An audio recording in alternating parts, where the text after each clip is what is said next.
الحمد لله نحمده ونستعينه ونستغفره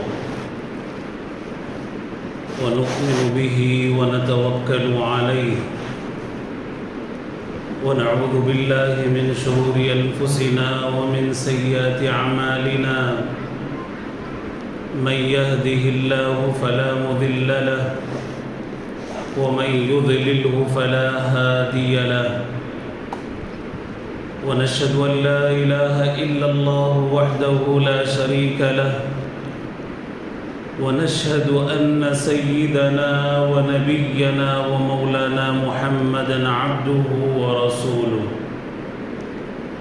أرسله بالحق بشيرا ونذيرا وداعيا إلى الله بإذنه سراجا وقمرا منيرا فأعوذ بالله من الشيطان الرجيم بسم الله الرحمن الرحيم قل إن كنتم تحبون الله فاتبعوني يحببكم الله ويغفر لكم ذنوبكم والله غفور رحيم صدق الله العظيم وصدق رسوله النبي الكريم ونحن على ذلك من الشاهدين والشاكرين والحمد لله رب العالمين إلى يوم الدين اللهم صل على محمد وعلى آل محمد وأزواجه وذرياته وبارك وسلم تسليما كثيرا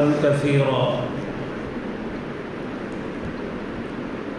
معزز سامعین اکرام و ملت اسلامیہ کے عزیز نوجوان دوستو، قرآن مجید کی ایک آیت کریمہ آپ حضرات کے سامنے تلاوت کی گئی ہے۔ سب سے پہلے قرآن مجید کی آیت کریمہ کا ترجمہ ہم لوگ سماعت کریں گے۔ اللہ تعالیٰ قرآن مجید میں ارشاد فرماتا ہے قل ان کنتم تحبون اللہ، اے میرے کملی والے، اے محمد صلی اللہ علیہ وسلم کہہ دیجیے آپ قل ان کنتم تحبون اللہ، اگر تم اللہ سے محبت کرتے ہو فاتبعونی، میری اتباع کرو۔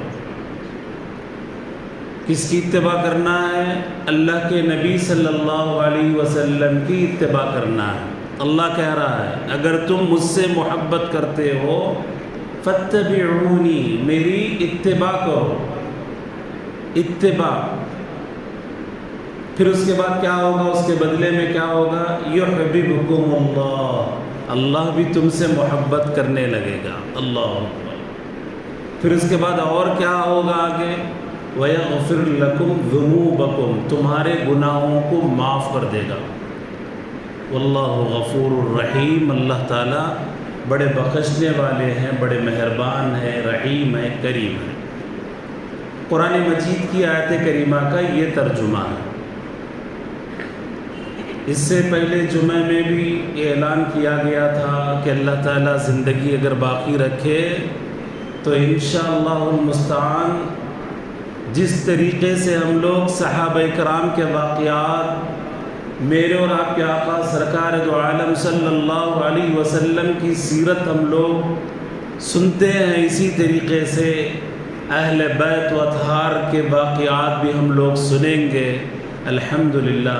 آج کے اس جمعے میں اہل بیت کے متعلق کچھ فضائل اور اسی طریقے سے اماں جان سیدہ عائشہ صدیقہ رضی اللہ تعالیٰ عنہا کی سوانح عمری کے متعلق کچھ باتیں گوش گزار کروں گا۔ قرآن مجید کی آیت کریمہ کا ترجمہ اور قرآن مجید کی آیت کریمہ صاف یہ کہتی ہے کہ اگر تم اللہ کو چاہتے ہو، اللہ سے محبت کرتے ہو تو اللہ کے نبی صلی اللہ علیہ وسلم کی اتباع کرو۔ اس کے بدلے میں اللہ آپ سے محبت کرے گا اور آپ کو نوازے گا یہ کہ اللہ تعالیٰ تمہارے گناہوں کو معاف کر دے گا۔ یہ بات بتاتے چلوں کہ اللہ کے نبی صلی اللہ علیہ وسلم سے محبت کرنا ہر مسلمان کا ایمان کا ایک جز ہے۔ جب تک کوئی مسلمان اللہ کے نبی صلی اللہ علیہ وسلم کی اتباع اور آپ سے محبت نہیں کرے گا وہ کامل مومن نہیں ہو سکتا، وہ ایمان والا نہیں ہو سکتا ہے۔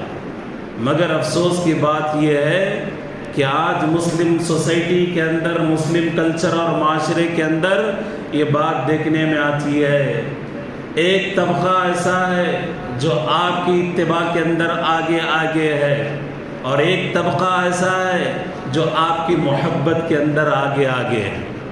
کام نہیں چلے گا، کام اس وقت چلے گا، اس وقت مسلمان مومن کامل، انسان کامل مومن بن سکتا ہے، ایمان والا بن سکتا ہے، جس کی زندگی کے اندر اتباع نبی ہو، اتباع رسول ہو، ساتھ ساتھ عشق رسول بھی ہو۔ اگر کسی کے پاس اتباع نبی ہے، پیروی کر رہے، مگر عشق نبی، عشق رسول سے اس کا دل خالی ہے، پھر وہ کامل مومن نہیں ہو سکتا۔ اللہ تعالیٰ مجھے اور آپ تمام کو عشق رسول بھی عطا فرمائے اور اتباع رسول بھی عطا فرمائے۔ ہماری زندگیوں کے اندر جو اتباع کرنے کا جو جذبہ ختم ہو چکا ہے، ہمارے چہرے اس اتباع سے خالی، ہمارا لباس اس اتباع رسول سے خالی، ہمارے گھر ویران پڑے ہوئے ہیں۔ ہر اس شعبے کے اندر ہم کو چاہیے کہ ہم اتباع رسول بھی کریں اور عشق رسول بھی کریں۔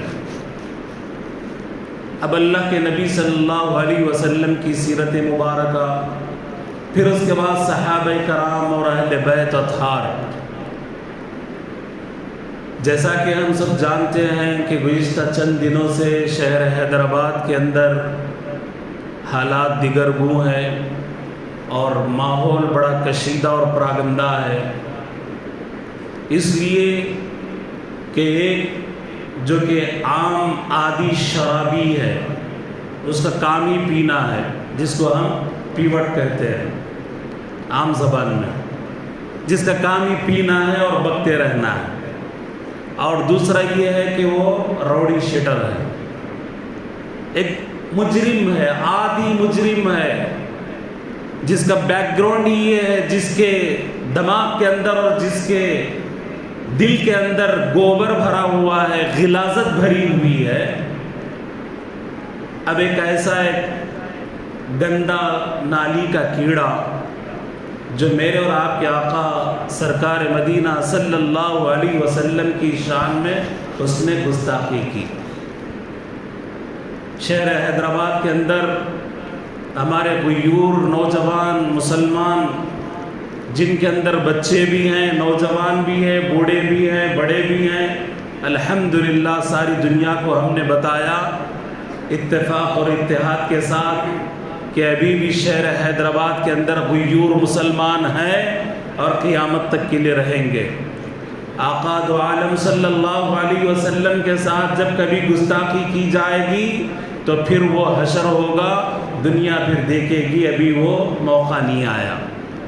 اچھا ہوا اس سے پہلے یہ ظالم، یہ ابو لہب کی نسل کا، ابو جہل کی جو نسل کا جو ایک کیڑا ہے، اپنے درمیانی انجام تک پہنچا، ابھی آخری انجام تک نہیں پہنچا، انشاءاللہ آخری انجام تک بھی پہنچے گا۔ دلائل اور شواہد سے آپ کو اس کے بعد آخر میں سمجھاؤں گا، یہ بات یاد رکھیے۔ اس سے پہلے جو ہمارے مسلمان جو دور ہو رہے ہیں شریعت سے، اسلام سے، اللہ کے نبی صلی اللہ علیہ وسلم کی اتباع سے، آپ کی محبت سے، اہل بیت کی محبت سے، ہم نے صحابہ کرام کی تعریفیں سنی، ہم نے صحابہ کرام کے واقعات کو سنا اور سنایا، مگر اہل بیت و اطہار کے واقعات بہت ہی کم لوگ سنتے اور سناتے ہیں۔ یہ کسی اور کا نہیں، بعض لوگ تو یہ کہتے ہیں کہ اہل بیت و اطہار کے واقعات جو سنتے سناتے ہیں شیعہ ہیں، نہیں، اہل بیت اطہار ان کے واقعات کو سننا اور سنانا یہ بھی باعث ثواب ہے، اور یہ مسلمانوں کا ایمان کا ایک جز ہے۔ اہل بیت میں کون کون شامل ہیں انشاءاللہ تفصیل سے آپ کو بتلائیں گے۔ اما جان عائشہ صدیقہ رضی اللہ تعالیٰ عنہ یہ بھی اہل بیت میں شامل ہے۔ اہل بیت کا نام یہ جیسے ہی ان کے پاس جاتا ہے چرمرا جاتے ہیں۔ اما جان عائشہ رضی اللہ تعالیٰ عنہ پر کئی تہمتیں لگائی جاتی ہیں، افترا پردازی کی جاتی ہے، یہ تمام واقعات اور اعتراضات ایک طرف دور رکھتے ہیں۔ آج اماں جان عائشہ صدیقہ رضی اللہ تعالی عنہ کی مختصر سی زندگی آپ حضرات کے سامنے رکھتا ہوں۔ کتابیں لکھی گئی ہیں مگر وقت نہیں ہے، اس مختصر سے وقت میں پورا خلاصہ کلام نچوڑ آپ حضرات کے سامنے رکھتا ہوں۔ بعض صحابہ اکرام رضوان اللہ تعالیٰ علیہ مجمعین کو اللہ تعالیٰ نے یہ سعادت نصیب فرمائی کہ جب وہ آنکھ کھولے تو ایمان کی حالت میں آنکھ کھولا، ماں بھی مسلمان باپ بھی مسلمان۔ تو اسی طریقے سے اماں جان سیدہ عائشہ صدیقہ رضی اللہ تعالیٰ عنہ جب آنکھ کھولی، اسلام کا ماحول ملا، ایمان کا ماحول ملا، ماں بھی مسلمان باپ بھی مسلمان۔ آپ اسی سے اندازہ لگا سکتے ہیں کہ آپ کی پرورش کیسے ہوگی۔ اور یہ بات بھی بتاتے چلو کہ سیدنا ابو بکر رضی اللہ تعالیٰ عنہ خلیفہ اول یار غار، خلیفہ اول بڑے لکھے پڑھے تھے، آپ لکھنا بھی جانتے تھے پڑھنا بھی جانتے تھے، بڑے اعلیٰ تعلیم یافتہ تھے۔ اب لازم چیز ہے بچوں کی بھی پرورش ویسے ہی ہوگی، پرورش بھی الحمدللہ آپ نے ویسے ہی فرمائی، تعلیم دلوائی، بچوں کو پڑھایا اور لکھایا۔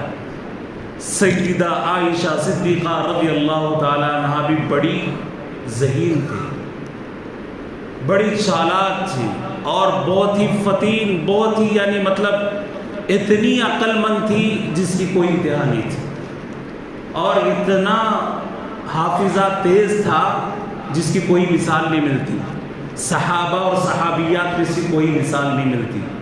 بعض بچیاں ایسی ہوتی ہیں الحمدللہ، ہم دیکھتے ہیں آج کل کے ماحول میں بچے تو آوارہ گردی کرنے میں رہے، بچیاں تو گولڈ میڈل لیتے جاتے رہے، آج بھی ہم دیکھتے ہیں۔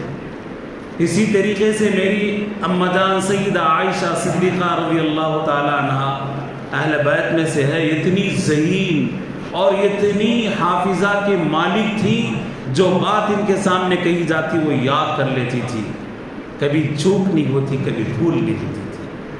اماں جان عائشہ کی عمر 3 سال کی ہوئی، 4 سال کی ہوئی، بڑھتی گئی۔ اللہ کے نبی صلی اللہ علیہ وسلم کا حضرت ابو بکر کے گھر آنا جانا لگا رہا۔ حضرت ابو بکر سیدنا آقا دو عالم صلی اللہ علیہ وسلم کے گھر آتے جاتے رہے۔ آپ اسی بات سے، اس واقعے سے اندازہ لگا سکتے ہیں، حضرت عائشہ صدیقہ رضی اللہ تعالیٰ عنہ ایک مرتبہ گڑیوں سے کھیل رہے تھے، کھلونوں سے کھیل رہے تھے۔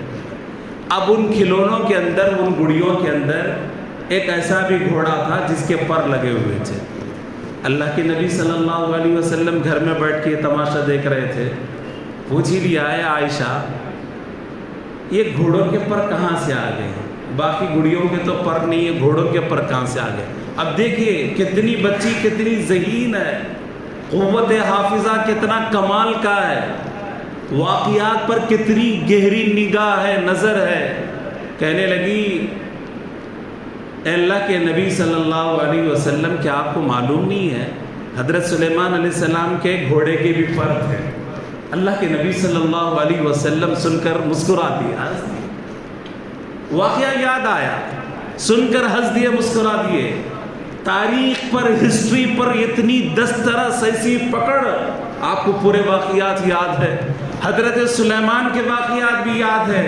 اگر کوئی آج کا بچہ ہوتا تو چون چون چون کہتا، مگر انہوں نے بڑا جواب دیا۔ اللہ کے نبی صلی اللہ علیہ وسلم مسکرا دیے، خاموش بیٹھ گئے۔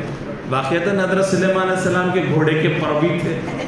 اتنی ذہین، اتنی حافظہ، اتنی علم والی، غرض یہ حضرت سیدہ عائشہ صدیقہ رضی اللہ تعالیٰ عنہ بڑھتی رہی اور پھر اس کے بعد آپ کی عمر مبارک 6 سال کو پہنچی۔ 6 سال کے عمر میں اللہ کے نبی صلی اللہ علیہ وسلم کے ساتھ آپ کا نکاح کرایا گیا، اور پھر 9 سال کی عمر میں آپ کی رخصتی ہوئی۔ یہاں پہ ہم لوگ تھوڑی دیر کے لیے رک جاتے ہیں، پھر اس کے بعد آپ لوگوں کو پیچھے لے چلتا ہوں۔ 6 سال کی عمر میں شادی ہوئی اور 9 سال کی عمر میں رخصتی ہوئی۔ اب درمیان میں ہم لوگ چھوڑ دیتے ہیں اور آگے بڑھتے ہیں سیدہ عائشہ صدیقہ رضی اللہ تعالیٰ عنہا سے۔ اللہ کے نبی صلی اللہ علیہ وسلم کتنی محبت کرتے تھے اور خود سرکار دو عالم صلی اللہ علیہ وسلم سیدہ عائشہ سے کتنی محبت کرتے تھے۔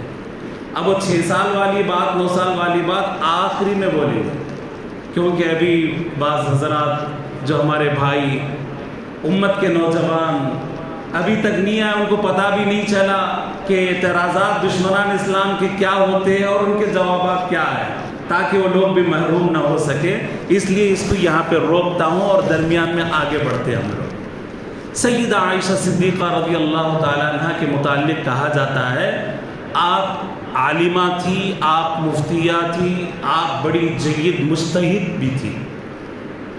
آپ کو یہ بتاتے چلوں کہ کوئی ایسی عورت نہیں ہے، کوئی ایسے صحابی نہیں ہے جن سے 2200 مرویات ہوں، 2200 روایتیں سیدہ عائشہ صدیقہ رضی اللہ تعالیٰ عنہا سے ہے۔ اللہ اکبر۔ بخاری کے اندر آپ کی روایتیں موجود ہے، مسلم کے اندر آپ کی روایتیں موجود ہے، دوسری احادیث کی کتب کے اندر موجود ہے، مسند عائشہ کے اندر کئی احادیث آپ سے مروی ہے۔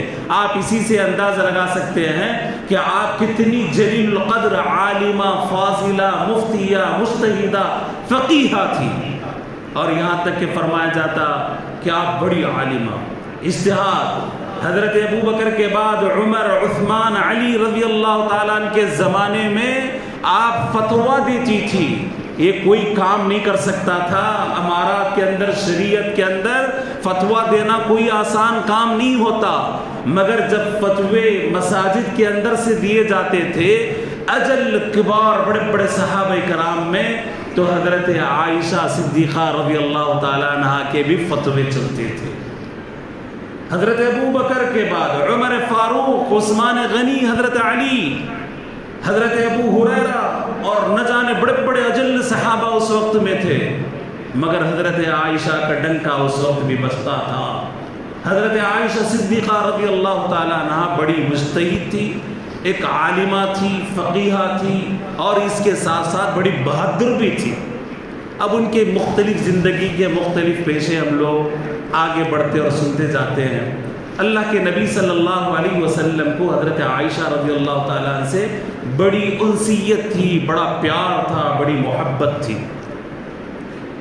ایک صحابی رسول پوچھنے لگے کہ اللہ کے نبی صلی اللہ علیہ وسلم، انسانوں میں سب سے زیادہ آپ کو کون پسند ہے، کون آپ کے نزدیک افضل ہے؟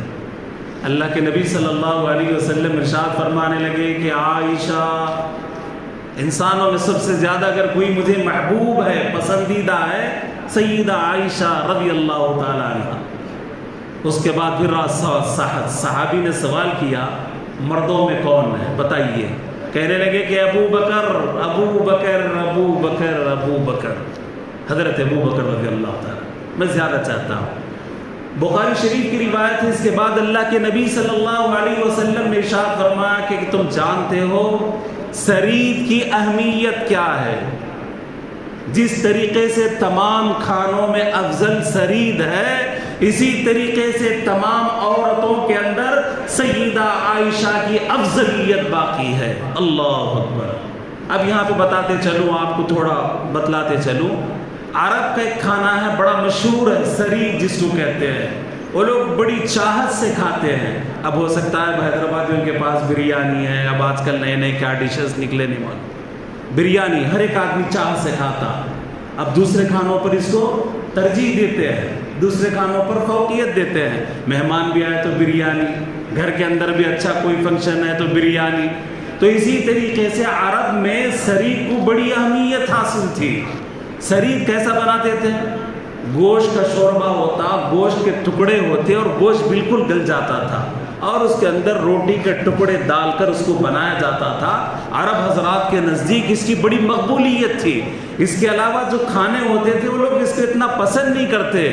میرے اور آپ کے آقا تاجدار مدینہ محمد الرسول اللہ صلی اللہ علیہ وسلم مثال دیتے ہوئے ارشاد فرماتے ہیں کہ اے لوگوں، تمام کھانوں میں جیسا سرید افضل ہے، اسی طریقے سے سیدہ عائشہ تمام عورتوں کے اندر افضل ہے، ان کی افضلیت باقی ہے۔ اللہ اکبر۔ پھر آگے بڑھیے، سیدہ عائشہ رضی اللہ تعالیٰ عنہا سے اتنی آپ محبت فرماتے، بے پناہ محبت فرماتے، یہاں تک کہ جب نئی نئی دلہن گھر کے اندر آئے، جب ابھی آپ کا بچپنا تھا، اللہ کے نبی صلی اللہ علیہ وسلم خود اپنے ہاتھوں سے آٹا گوم کر دیتے تھے، اس لیے کہ کبھی پانی زیادہ ہو گیا، کبھی کچھ ہو گیا۔ آپ اسی سے اندازہ لگا سکتے ہیں۔ اگر آج یہ مثال ہمارے گھروں کے اندر اگر آ جائے، خدا کی قسم ہزاروں گھر ٹوٹنے سے بچ جائیں گے، طلاق اور خلا ہونے سے بچ جائیں گے، مگر ہمیں سیدہ عائشہ کی سیرت نہیں معلوم۔ میری اماں جان کے ساتھ اللہ کے نبی صلی اللہ علیہ وسلم بڑی شفقت فرماتے، محبت فرماتے، آپ سے کھیل کرتے، آپ سے دلجوئی کرتے۔ روایت کے اندر آتا ہے ایک مرتبہ جنگل کی طرف نکلے، صحابہ کرام بھی تھے، صحابہ کرام کو اللہ کے نبی صلی اللہ علیہ وسلم نے آگے کر دیا تھا، کوئی باقی نہیں تھے، کوئی باقی نہیں ہے، میدان ہے، چٹیل میدان ہے۔ اماں جان عائشہ اور میرے اور آپ کے آقا تاجدار مدینہ محمد الرسول اللہ صلی اللہ علیہ وسلم دونوں باقی ہیں۔ اماں جان عائشہ سے پوچھنے لگے کہ آیا عائشہ، کیا تم میرے ساتھ دوڑ لگانا پسند کرو گی، دوڑنا پسند کرو گی؟ ہم لوگ آج ریس لگاتے ہیں، کون آگے بڑھتے ہیں۔ یہ میاں بیوی ہے، مثالی میاں بیوی ہے۔ اس دیواجی زندگی میرے آقا نے کرنا سکھلایا، بتلایا۔ ایسا نہ ہو کہ گھر کے اندر آتے ہی بچے بھی ڈر جائے، سہم جائے، بیوی بھی ڈر جائے اور سہم جائے، ایسا نہیں ہے۔ میرے نبی نے اس دیواجی زندگی کر کے بتلایا ہے، میرے نبی نے یہ ثابت کر کے بتایا ہے، بہترین شوہر وہ ہے جو اس کے پیٹھ پیچھے بھی اس کی تعریف کی جائے، اس کے سامنے بھی اس کی تعریف کی جائے۔ اماں جان نے کہا کہ بالکل کیوں نہیں، ریس لگاتے، ہم دونوں دوڑنا شروع کرتے ہیں۔ روایتوں کے اندر آتا ہے کہ اماں جان عائشہ صدیقہ رضی اللہ تعالیٰ عنہ بالکل دبلی پتلی تھی، سیدہ آگے بڑھ جاتی ہے، اللہ کے نبی صلی اللہ علیہ وسلم پیچھے ہو جاتے ہیں۔ بات آئی گئی، یاد رہ گئے، اب خوشی کا اظہار کیا گیا کہ میں تو ونر ہوں، میں تو جیت گئی۔ اللہ کے نبی صلی اللہ علیہ وسلم بھی مان گئے کہ ہاں بھئی آپ آگے بڑھ گئے۔ بات آئی گئی، ہو گئی۔ چند سال کے بعد پھر اسی مقام سے گزر رہے ہیں، صحابہ کرام کے ساتھ کہیں وفد جا رہا تھا، صحابہ کرام پورے آگے ہیں، اللہ کے نبی صلی اللہ علیہ وسلم پھر پیچھے ہے۔ پھر اس کے بعد پھر کہنے لگے کہ آیا عائشہ، کیا آج کے دن بھی ریس لگایا جائے؟ اماں جان کہتی ہیں کہ اللہ کے نبی صلی اللہ علیہ وسلم کیوں نہیں، پھر ہم لوگ دوڑ لگاتے ہیں، ریس لگاتے ہیں کہ کون آگے بڑھتا ہے۔ جب پھر دوڑ لگائی گئی تو میرے اور آپ کے آقا محمد الرسول اللہ صلی اللہ علیہ وسلم آگے نکل جاتے ہیں، سیدہ عائشہ پیچھے ہو جاتی ہے۔ کیوں؟ روایتوں کے اندر آتا ہے اللہ کے نبی صلی اللہ علیہ وسلم آگے بڑھ جاتے ہیں، سیدہ عائشہ اس وقت میں تھوڑی موٹی اور تازی ہو چکی تھی، آپ پیچھے ہو گئی۔ انہوں نے ایکسپٹ کیا کہ آپ آج ونر، آج آپ ون ہیں، آپ جیت چکے ہیں۔ غرض اللہ کے نبی صلی اللہ علیہ وسلم نے اس امت کو بتلایا، ازدواجی تعلقات بتلائے، گھر کے ماحول کو بتلایا، بیویوں کے ساتھ حسن سلوک کو بتلایا کہ کس طریقے سے ان کے ساتھ شفقت کا معاملہ کیا جائے، رحمت کا معاملہ کیا جائے، کرم کا معاملہ کیا جائے۔ آج ہمارے معاشرے کے اندر، سوسائٹی کے اندر بالکل الٹا ہے، معاملہ بالکل الٹا ہے۔ شوہر گھر کے اندر جیسے آئے، چٹ پٹ ادھر سے شروع ہوئی، ادھر سے دروازہ ڈھکیلا جاتا ہے، ادھر سے آوازیں کسی جاتی ہیں۔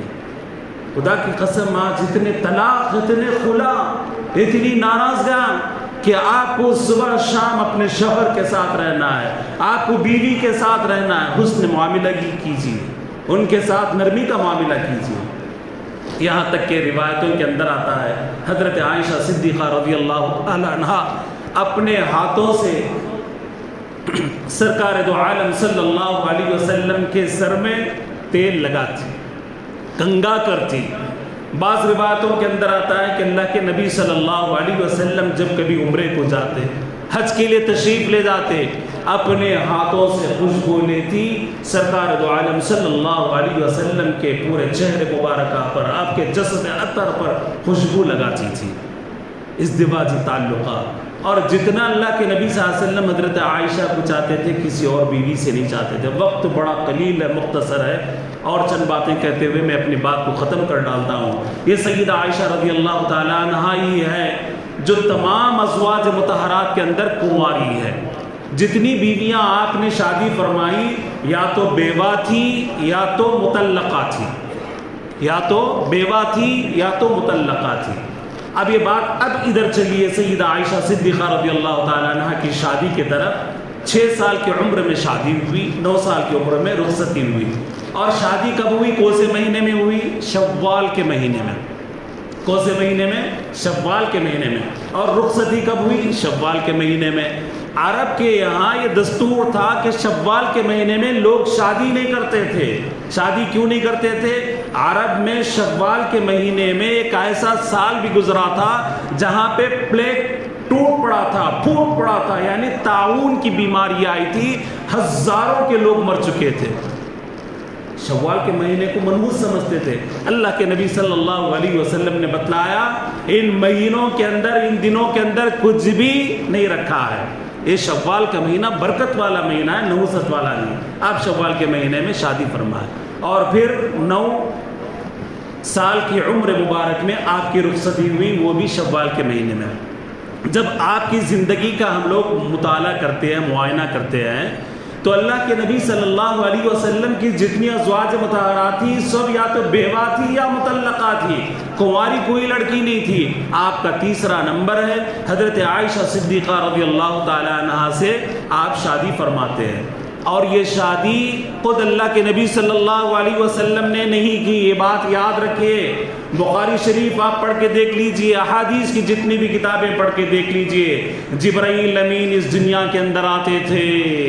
جبرائیل آئے 3 مرتبہ سیدہ عائشہ کی تصویر لے کر، ریشم کے اندر لپیٹا ہوا بتلایا گیا کہ اللہ کے نبی صلی اللہ علیہ وسلم خواب میں بتلایا گیا کہ یہ آپ کی زوجہ بننے والی ہے. 3 دن تک خواب بتلایا گیا.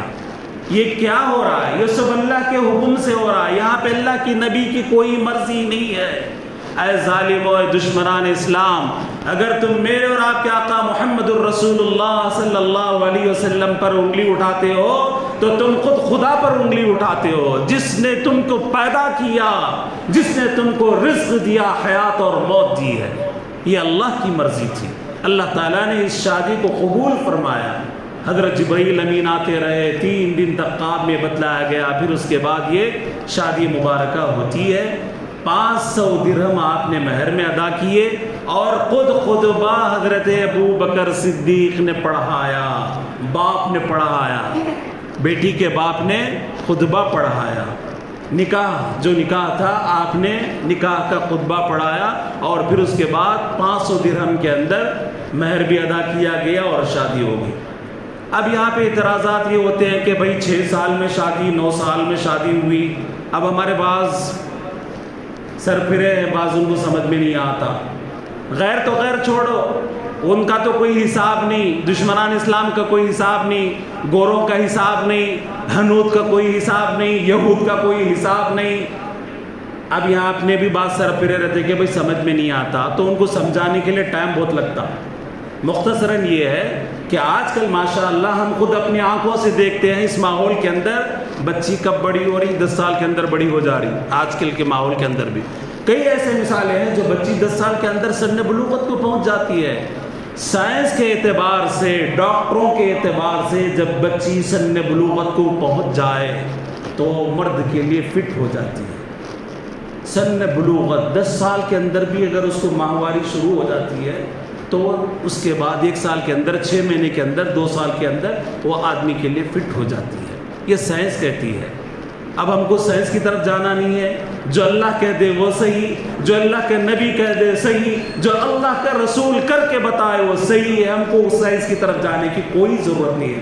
مگر پھر بھی ان عقل کے اندھوں کو سمجھانے کے لیے ضروری ہے جو آج کی جو سائنس کہتی ہے کہ 10 سال کی عمر میں، 9 سال کی عمر میں بھی بچی اگر بالغ ہو جاتی ہے، اگر بڑی ہو جاتی ہے تو آدمی کے لیے فٹ ہو جاتی ہے. پھر معاشرے کے اندر کوئی برائی نہیں ہے. اور ایک بات یہ بھی بتاتے چلو کہ عرب کا جو ماحول تھا گرم ماحول تھا. اور عرب کا جو کلچر تھا، جو ماحول تھا، الگ بالکل تھا، آج کا ماحول نہیں تھا۔ اور اس ماحول کے اندر بھی کئی ایسی شادیاں ہوتی تھی، 10 سال کی بچیاں، 15 سال کی بچیاں 40 سال والے سے ہوتی تھی، 50 سال والوں سے بھی ہوتی تھی، کوئی معیوب بات نہیں۔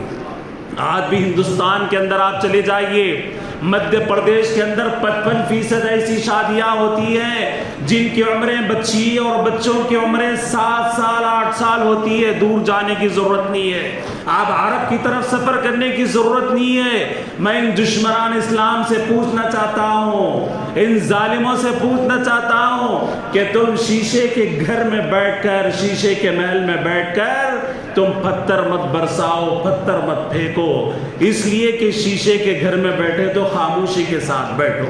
اللہ کے نبی صلی اللہ علیہ وسلم کی شادی مبارکہ پر اعتراضات کیے جاتے ہیں کہ 9 سال میں کس طریقے سے شادی ہوئی، وہ عرب کلچر الگ تھا، وہ غذا الگ تھی۔ آج بھی ہم دیکھ سکتے ہیں کہ بچوں کو اگر اچھی طریقے سے ان کو کھلایا جائے، پلایا جائے تو 9 سال کی لڑکی اور لڑکا 15 سال اور 20 سال کے آج بھی دکھتے ہیں، خدا کی قسم۔ اب اللہ کے نبی صلی اللہ علیہ وسلم پر اعتراضات کرتے ہیں اور کہتے ہیں کہ اسپیچ آف ایکسپریشن، آزادی، بول کی آزادی چاہیے۔ جب ہم آزادی کی اجازت ہم بھی چاہتے ہیں، جس طریقے سے تم کو بولنے کی اجازت ملتی ہے تو تھوڑی دیر کے لیے ہم کو بھی بولنے کی آزادی دو نا۔ تمہارے بھگوانوں کی طرف جائیے، تمہارے بھگوان کی عمر 15 سال تھی، خدا کی قسم اگر مسجد نہ ہوتی، اگر کوئی اور دوسری جگہ ہوتی تو ان کے نام لے لے کر بتاتا، مسلمانوں کو بھی معلوم ہوتا اور ساری دنیا والوں کو بھی معلوم ہوتا تھا کہ ان کے نام کیا ہے اور ان کی شادیاں کب ہوئی۔ یہ تاریخی حقیقت ہے، ان کی کتابوں کے اندر لکھا ہے، ان کے پرانوں کے اندر لکھا ہے، ان کی مقدس کتابوں کے اندر لکھا ہے۔ میں حوالے جات یہاں نہیں دے سکتا، میں ان لوگوں کے نام اس مسجد کے اندر نہیں لے سکتا۔ ان کے بھگوان کی عمر 15 سال تھی اور بھگوان کی بیوی کی عمر کتنے سال تھی؟ 6 سال تھی۔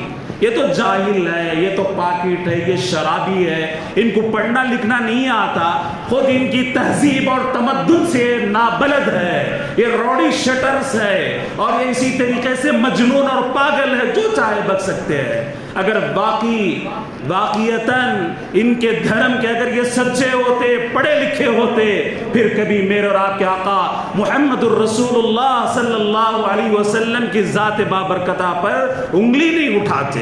ان کو ان کی تاریخ نہیں معلوم، ان کو ان کی ہسٹری نہیں معلوم۔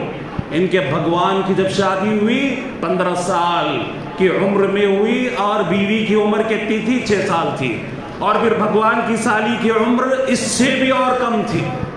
ہم اس پہ جانا نہیں چاہتے، ہم کو کوئی اعتراض نہیں ہے، آپ 6 سال میں کریں، 4 سال میں کریں، مگر یاد رکھیں شیشے کے محل کے اندر بیٹھ کر جب کبھی دوسرے مذاہب پر یا میرے اور آپ کے آقا محمد الرسول اللہ صلی اللہ علیہ وسلم کی سیرت مبارکہ پر، اما جان عائشہ صدیقہ رضی اللہ تعالیٰ عنہ کے کردار پر جب کبھی انگلی اٹھاؤ گی تو وہی انگلی تم پر بھی اٹھے گی، سب سے پہلے تم پر اٹھے گی۔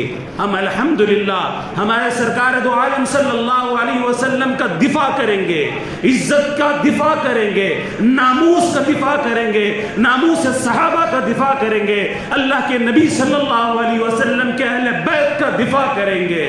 ساتھ ساتھ تم جاہلوں کو یہ بھی بتائیں گے کہ تم خود تمہاری کتابیں پڑھو، تم خود تمہاری ہسٹری پڑھو اور اس کو سیکھ لو۔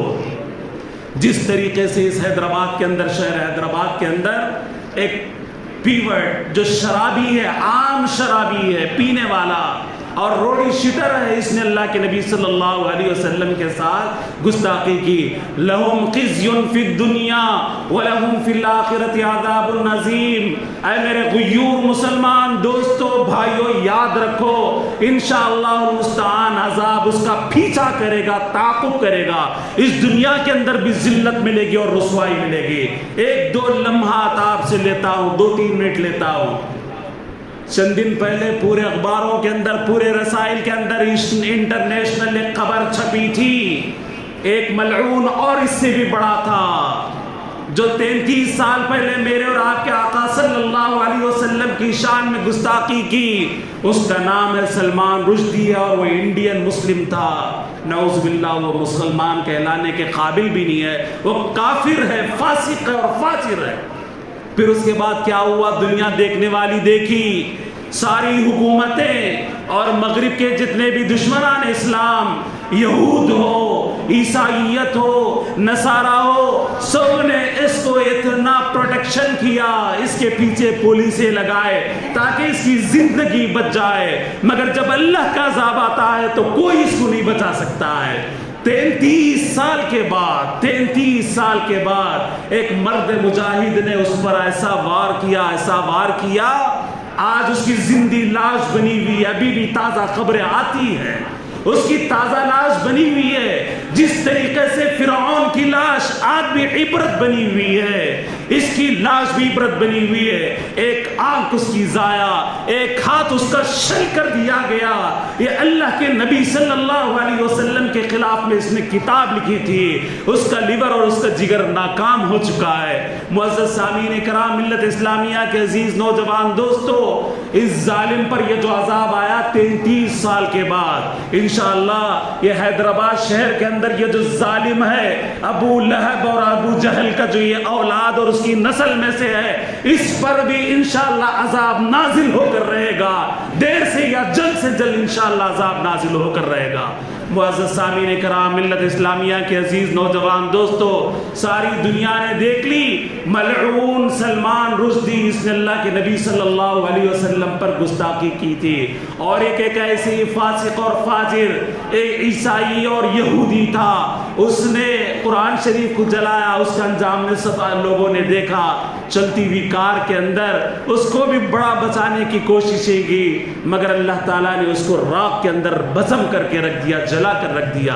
معزز سامعین کرام، ملت اسلامیہ کے عزیز نوجوان دوستو، ضرورت اس بات کی ہے کہ اب مسلمان متفق ہو جائے، متحد ہو جائے، ہم آپس میں نہ لڑیں، آپس میں تقسیم نہ ہو جائے، کوئی سنی نہیں ہے، کوئی وہابی نہیں ہے، کوئی دیوبندی اور کوئی بریلوی نہ رہے، ہم سب کے سب ایک نبی کا کلمہ پڑھنے والے ہیں، ہم سب کے سب میرے آقا کی شان میں جو بھی گستاخی کرے گا سیسا پلائی ہوئی دیوار بن کر رہیں گے، اہل بیت کے ناموس کی ہم حفاظت کریں گے۔ ساتھ ساتھ میں یہ پیغام بھی دینا چاہتا ہوں، جتنے ہمارے نوجوان ہیں، عشق سے کام نہیں چلے گا، نعروں سے کام نہیں چلے گا، اتباع اپنی زندگی کے اندر پیدا کرو تو تب ہم لوگ کامیاب ہو سکتے ہیں۔ اللہ کے نبی کی اتباع کرو، آپ کی سنتوں کی پیروی کرو، اللہ کے نبی صلی اللہ علیہ وسلم کا عشق کرو، اہل بیت سے عشق کرو، صحابہ کرام سے عشق کرو، تو ہم اس دنیا کے اندر بھی کامیاب ہوں گے اور کامران ہوں گے، ہم اس دنیا کے اندر بھی سرخرو ہوں گے اور کامیاب ہوں گے۔ اگر ہم دامن چھوڑ دیں گے اللہ کے نبی صلی اللہ علیہ وسلم کی اتباع کا، تو پھر ذلیل ہونے میں کوئی دیر باقی نہیں رہے گی۔ دعا کیجئے کہ اللہ تعالیٰ مجھے اور آپ تمام کو اور ساری ملت اسلامیہ کو اللہ تعالیٰ سچا عاشق رسول بنائے، متبع سنت بنائے، متبع رسول بنائے، اتباع کرنے والا بھی بنائے، عاشق رسول بھی بنائے۔ جب تک ہماری جانوں میں جان باقی رہے گی انشاءاللہ المستعان ہم عزت ناموس پر، صحابہ کی عزت پر، اہل بیت اطہار کی عزت پر ہم اپنی جانیں قربان کریں گے، ہم اپنی ساری جائیدادیں قربان کریں گے، ہم اپنا مال بھی قربان کریں گے۔ جتنے بھی یہاں پہ بزرگ حضرات بیٹھے ہیں، نوجوان بیٹھے ہیں، بیمار ہیں، اللہ تعالیٰ انہیں صحت کاملہ عاجلہ مستمرہ نصیب فرمائے۔ جو مقروض ہے اللہ ان کے قرضوں کو دور فرما دے، جو پریشان حال ہے اللہ ان کی پریشانیوں کو دور فرما دے، جو بے روزگار ہے اللہ ان کی بے روزگاری کو ختم فرما دے، جو بے اولاد ہے اللہ تعالیٰ انہیں صاحب اولاد فرما دے۔ جتنے بھی تاجر حضرات یہاں پہ بیٹھے ہیں اللہ تعالیٰ ان کی تجارتوں کے اندر خوب خوب برکت عطا فرمائے۔ وآخر دعوانا الحمدللہ رب العالمین۔ جو حضرات سنتیں نہیں پڑھے مختصر وقت کے اندر سنت ادا کر لیں۔